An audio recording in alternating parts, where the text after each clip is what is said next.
What is crack-a-lackin', fellow thermonuclear AFers? I am Dan Favale coming at you with a very quickie podcast this time, given the Zion Williamson injury. I wanted to talk about that a little bit very quickly as well, though. Please remember to subscribe to us wherever you're consuming us. If that's on YouTube, hit sub, like, comment, help the algorithm blow us back.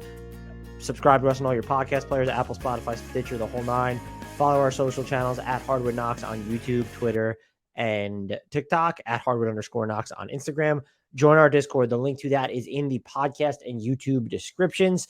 And that's the best way to help out the pod. Also, tell people about us. Retweet this when I promo it on Twitter.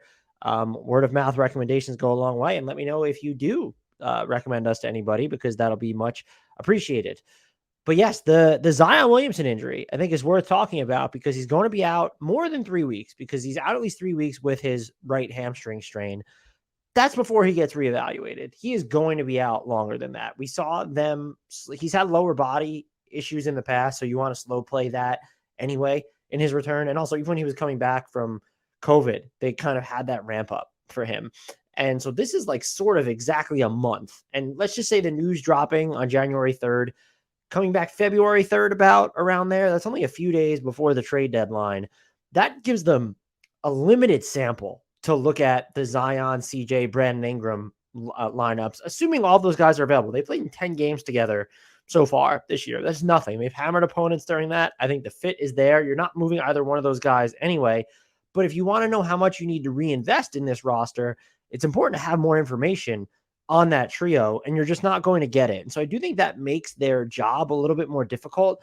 There's merit to just standing pat because you are so deep and you've had just these like bigger games from, Herb Jones hasn't had a great year and he's had stop and start availability himself, but you've gotten some really big performances from a Najee Marshall, a Dyson Daniels.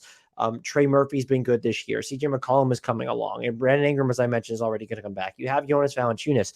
And so I do think the Pelicans are built to navigate this absence with Zion. What's so appealing for them is if you make improvements, it's to enhance your top end outcome. It's not to salvage this season, because the Pelicans are built to withstand any one absence, including Zion Williamson. He is what gives them their ceiling, but they have a super high floor and a high enough ceiling without him to continue to tread water. And they've won the minutes this year, in fact, that Zion and Ingram have not played. And that's a pretty big deal. And so you have some lineups that you could go to in the interim. It does seem like Brandon Ingram should be coming back semi-soon. He hasn't played since November 25th, but that's something to keep an eye on.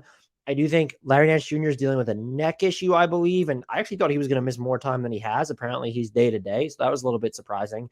As of right now, though, I think I would lean on putting Jose Alvarado with CJ McCollum, Trey Murphy, Valanciunas, and then do you want Herb Jones to have that fifth spot? Can you throw some more shooting in there? Do you trust Najee Marshall a little bit more? I don't need to see that much of the Jackson Hayes, Jonas Valanciunas front court. Again, Jackson Hayes can certainly play some filler minutes here while Zion is out, especially while Larry Nance Jr. is out. It's also the ability of having Willie Hernangomez on this roster as well, too. So there are lineups that you can get that are workable. Once Brandon Ingram comes back, it becomes a lot easier here because you have McCollum, you have Brandon Ingram, and you have Jonas Valanciunas. That's why you keep Jonas Valanciunas. For all of my saying that I would trade Jonas Valanciunas for Miles Turner, this is someone you can really run things through in the post at the elbows, shooting like 47% on post-ups this year in addition to space in the floor. He comes up big offensively for you here, especially during the interim where Brandon Ingram is out. But then Brandon Ingram comes back. You have those three. Again, I would favor shooting lineups, and I'd like to see Trey Murphy and Jose Alvarado be the guys that you're going to roll with. And I know that opinions going to be split whether Jose Alvarado is technically a shooter. 33.1% on 4 3-point attempts per game. That's good enough for me. If you trust Dyson Daniels and his 39% clip on lower volume a little bit more, maybe you expect Herb Jones to really tick up. But I would lean Jose Alvarado. Now, that does lead me to ask, though, do the Pelicans need to make a trade in light of the Zion Williamson injury? I don't think that's the reason you make a trade. I want to make that clear.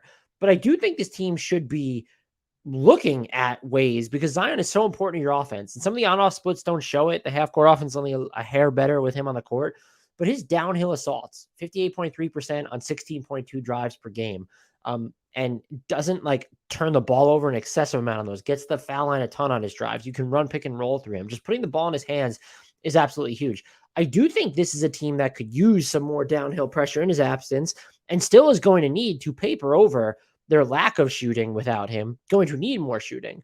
And so, does this create an urgency for you to, well, let's look at the market and see what we can get here? I don't think that means that you need to go out and make a brash deal, trade one of the Lakers picks. I do think the Zion absence probably makes it more likely you don't look at a whole scale move like getting Miles Turner if it's going to cost you Jonas Valanciunas, because yes, the spacing and defense that Turner is going to provide you is huge, and he complements Zion Williamson nicely. I think there are people in the Pelicans who wouldn't want to give up Jonas Valanciunas in the Turner trade anyway, maybe because Turner is going to hit free agency, but also just because Valanciunas is going to be more self-sustainable, doesn't need another creator around him. What this team, I think, could maybe look at is going the mid-end route. Is Kelly Olynyk available from the Utah Jazz? That's someone who helps you when Zion's healthy, but also helps you right now. You could try, and I don't know what they asked for in that trade. If you're Utah, you're not giving up a first-round pick for him. You're not giving up Herb Jones for him. If you want to go that route, though, like, I don't know where Utah's at with this, but Malik Beasley would be a great fit for the Pelicans, and you can kind of shoehorn him and Olynyk into the same trade. They make $27.8 million between them.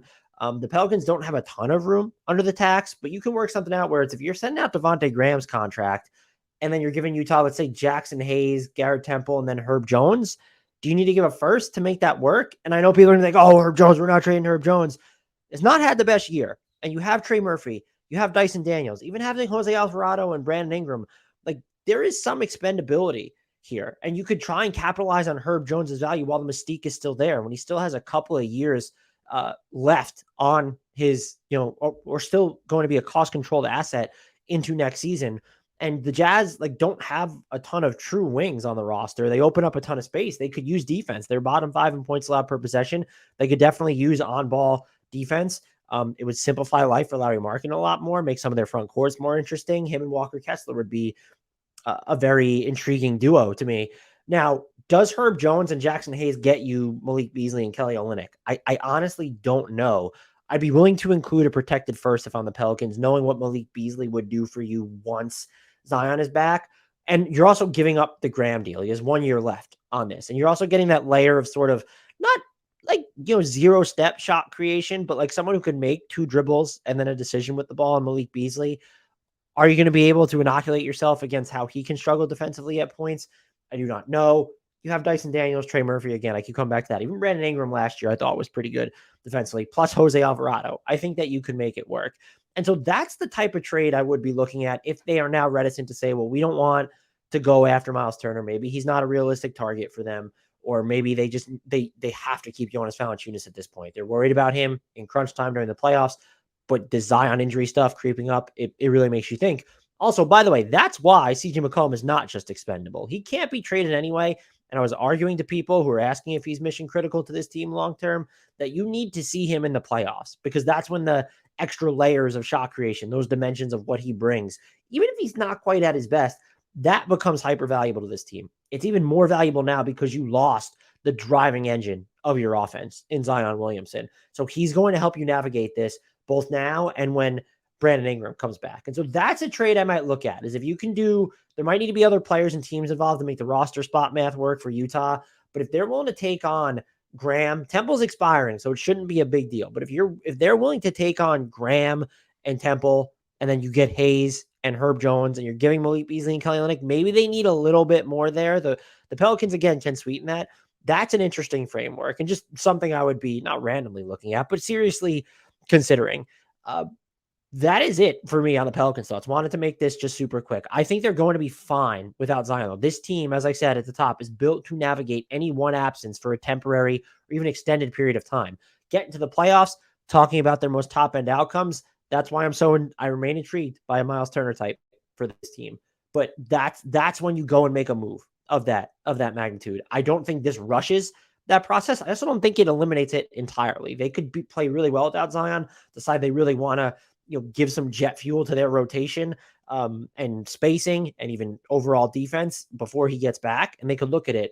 But I like the Olynyk in general. You could just try and target him. What does it cost? Is it Jackson Hayes and Garrett Temple? Are you willing to sell that low on Jackson Hayes at this point? That could really help your team. But if you can figure out a way to sandwich Malik Beasley in there, I would give up Herb Jones in that deal. I'm not going to, or if Utah prefers first round picks, do that as well. Hope you enjoy this. Let me know what you think, how the Pelicans are going to do without Zion. Are there any trade targets that you want to hear from him? In our Discord, in the YouTube comments, let me know. Until next time, and as always, please subscribe, rate as well, but also shout out to the one, the only Frank Ntilikina.